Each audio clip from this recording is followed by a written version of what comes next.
Investor kakap ada yang masuk di PTBA atau Bukit Asam Tbk. Oh, ini akan menjadi news yang menarik. Dan apakah secara realnya memang ada investor kakap yang masuk atau hanya sebagai news untuk investor kakapnya ini jualan? Nah, ini simak video ini sampai selesai di mana saya akan bahas lebih mendalam ya terkait technical analysis dan maupun bandarmologinya seperti apa tentang PTBA. Oke, check this out. Hari ini saya dapat kiriman banyak banget dari kolega ya, dimana ini adalah coklat. Coklat ini dalam bentuk cup, ini ada, tinggal diseduh ini. Coklat, ya rasanya coklat banget nih, coklat banget.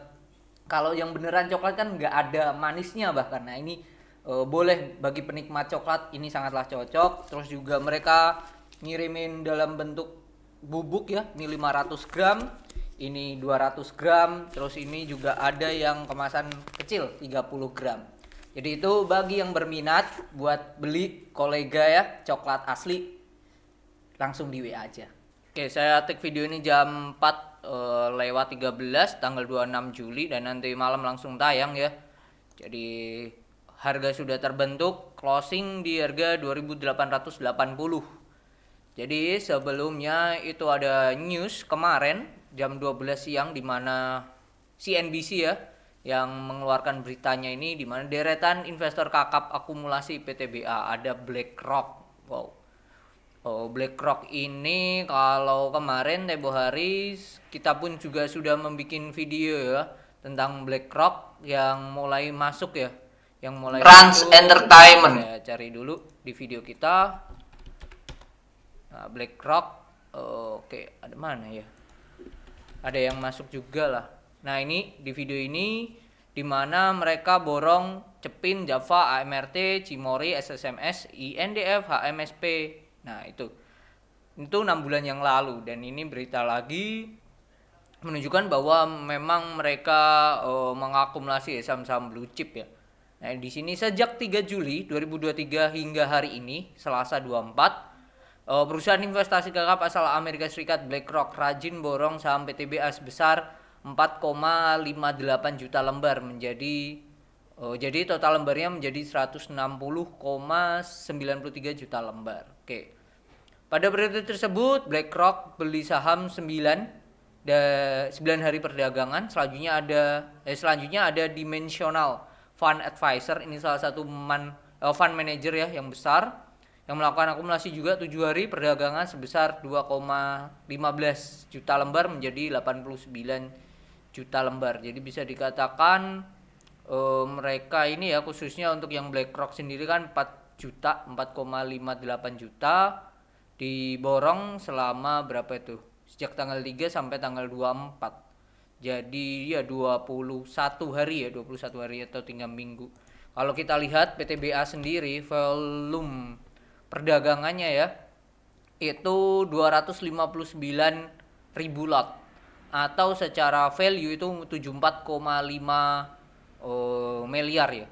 Kalau tadi yang diakumulasikan itu kan 4 juta ya, 4 juta 58 ya. Oke, anggap aja 4 juta 500 dibagi dengan 21, tapi enggak hari kerja ya, 200 ribu lot per harinya ya. Nah, anggap aja 200 ribu lot dan ini make sense karena volume transaksinya ya 259 lot ya. Oke, make sense. Satu itu. Jadi berita ini kalaupun ya make sense secara value transaksi memang ada gitu. Tetapi apakah memang benar mereka mengakumulasi atau enggak? Nah, itu kita cek lagi. Selain dua itu tadi ya, BlackRock dan Dimensional Fund Advisor, ada lagi itu juga Wisdom Tree Inc. Ini diketahui menambah kepemilikan juga 2 kali. Transaksi bulan ini tercatat 12 Juli membeli 130 lembar dan 18 Juli. 12 Juli itu berarti waktu sebelum mereka dividen ya, 12 Juli. Oke, di sini mereka beli dan di tanggal berapa tadi? 18 Juli. Berarti di sini. Ya masih sebelum dividen ya mereka ya. Oke, waktu koreksi ini sebelum dividen. Oke, sebanyak 195 lembar. Dengan begitu total kemungkinan Wisdom Tree itu sebesar mencapai 80,04 juta lembar. Selanjutnya ada 3 ya. Selanjutnya yang keempat, selanjutnya Mirai Global Investment So Ltd ya. Ini berarti perusahaan Korea ya. Beda dengan Mirai Asset Sekuritas. Mungkin satu manajemen ya. Satu grup tercatat selama 5 hari.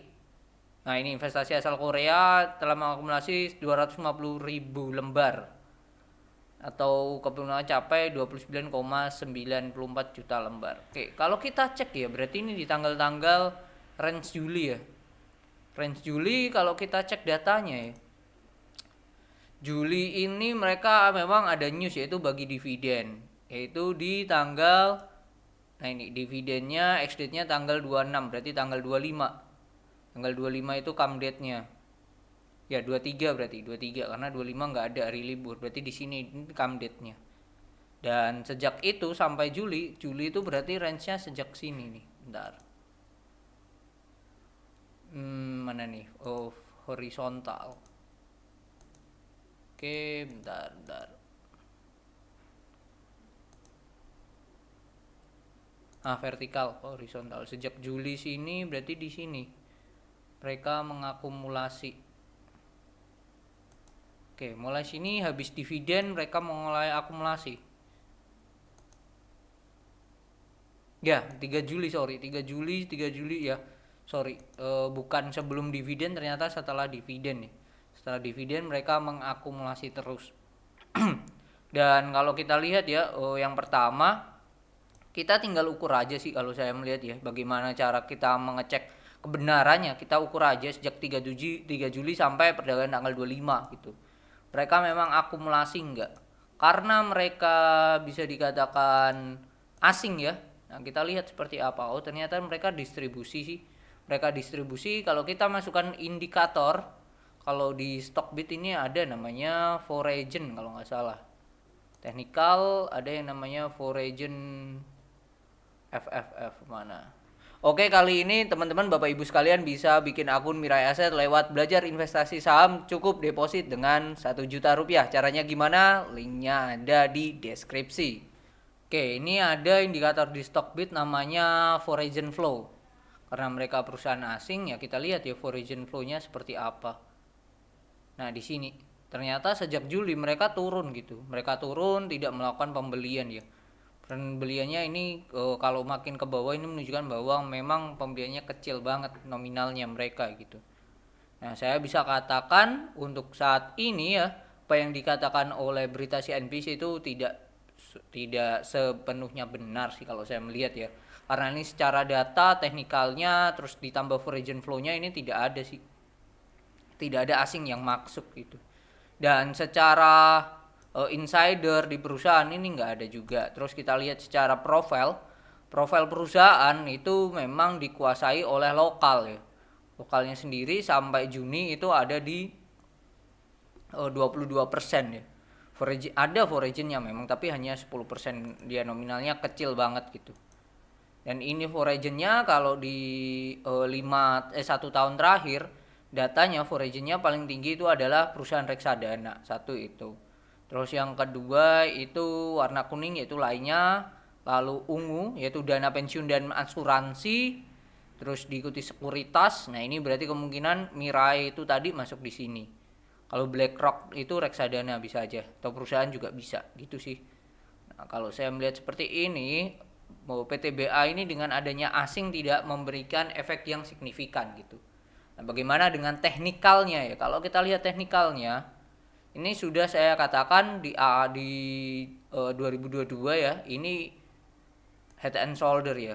Head and shoulder di mana potensi penurunannya itu sampai ke kotak warna merah. Memang dia break, terus dia berhasil naik lagi, terus akhirnya jebol. Nah, itu sudah achieve, sudah capai di saat dia bagi dividen. Nah, ini bisa dikatakan area ini area demand areanya mereka ya. Demand areanya mereka. Itu. Cuman yang jadi catatan adalah PTBA ini termasuk perusahaan mining ya, perusahaan mining dan termasuk perusahaan siklikal. Perusahaan siklikal itu perusahaan musiman, nggak bisa dia selalu naik terus seperti contoh Bank BCA, Bank BRI itu nggak bisa. Mereka memang kalau melakukan adanya kenaikan itu memang musiman dan itu sudah terjadi start 2020 sampai 2022. Kalau kita tarik sejak 2020 Oktober bahkan ya April sampai 2020 2022 itu mereka sudah naik 160% gitu. Sudah naik 160% dan itu hanya 2 tahun aja gitu. Nah, menurut saya itu sudah cukup untuk perusahaan sebesar PTBA gitu. Ditambah harga coal dunianya kan juga lagi turun ini. Itu sih. Jadi meskipun ada news yang mengatakan investor kakap yang masuk dan lain-lain, kalau patokan saya itu hanya kalau menurut saya itu hanya sebatas ya booster aja sih.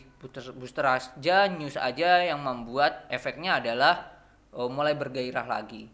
Retail mulai bergairah, mulai ada mungkin masuk-masuk yang berdasarkan pada yang namanya berita ini. Kalau berdasarkan dari technical analisisnya sendiri, ini memang di main areanya. Cuman agak riskan dan kalau menurut saya bahwa 2600 sudah harus dijual.